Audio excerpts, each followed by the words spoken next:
Good evening. Tonight is going to be a quick go over the homework night. So you're working on scatter plots. We started talking about them in class today. Tonight's objective is I can interpret scatter plots for data involving two variables to investigate patterns of association between the two quantities. That's what we're trying to do. If we look at two variables and we look at the scatter plot for them, we want to say, is there a linear association? Are there any outliers? Will it be a negative or a positive association? So that's what tonight's homework is trying to address.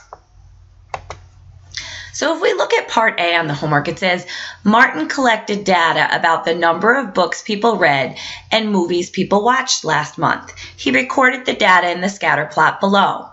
Identify the coordinates of the outlier of the data and explain what each coordinate represents. So they just want you to identify the outlier. And once you've identified the outlier, they're just saying, what does each coordinate in that outlier represent? So as you look at the data, you should see one point that doesn't seem to fit with the rest. And hopefully you've located this point right here. So along the bottom represents the books the person read last month, and up the side represents the movies the person watched last month. So when they ask you to identify the outlier, you're like, okay, this person read 11 books and they watched 8 movies. 11, 8. So the x-coordinate is 11, the y-coordinate is 8. Then they just say, what does that 11, 8 represent? Well, 11 represents the books the person read, and the y represents, the 8 represents the movies they watched. So this person that is represented by that data point, 11, 8, this is a person. That person watched 8 movies and read 11 books. So what's our explanation? The x-coordinate 11 represents a person who read 11 books last month. And the y-coordinate 8 represents a person who watched 8 movies last month. All they want to know is what it represents. They're not asking you to explain even why it's an outlier, just what does each coordinate represent. That's a person. That person read 11 books, and that person watched 8 movies. Done. Let's go to the next one. Part B says, it's the same exact problem, same exact graphic. Martin says the data has a linear association. Explain why Martin is correct. Well, as soon as you say linear association, it means the association is going to approximate a straight line. Can you draw a beautiful line of best fit through this data? Can you see that the data seems to trend along a straight line? Approximately.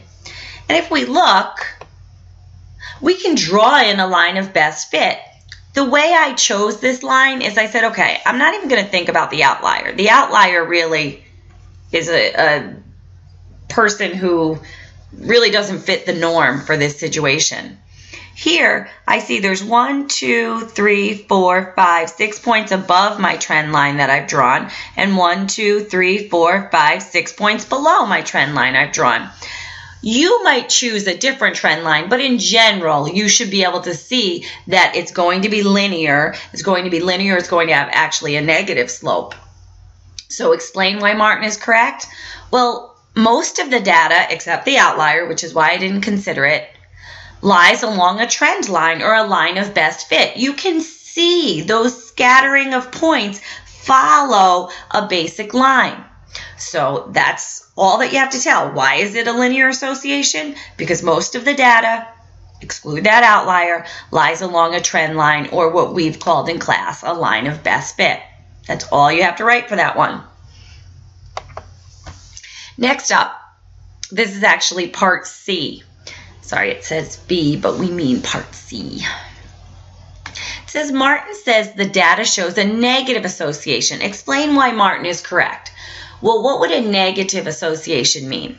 I can already see it's a negative association because my trend line, you know how we draw our little people, my person would be going down, so that therefore there would be a negative slope to this line.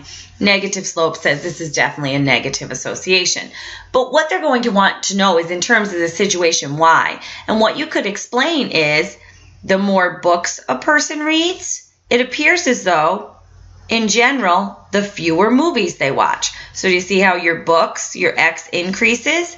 Your Y value will decrease. So as X increases, as the number of books you read increases, your Y value or your number of movies decreases. And that's what you want to say. There's a negative association because it seems as though the more books a person reads, the fewer movies they watch. In general, as the value of books read increases, the value of movies watched decreases. Or you could just tell me the value of one quantity increases as the value of the other quantity decreases. Even if you're not specific to this situation, if you can identify the fact that as one quantity increases, the other quantity decreases, it's good to go. That means it has a negative association. And that's really all we were looking for you to get out of tonight's homework. Hopefully this video helped. Try to have a good night.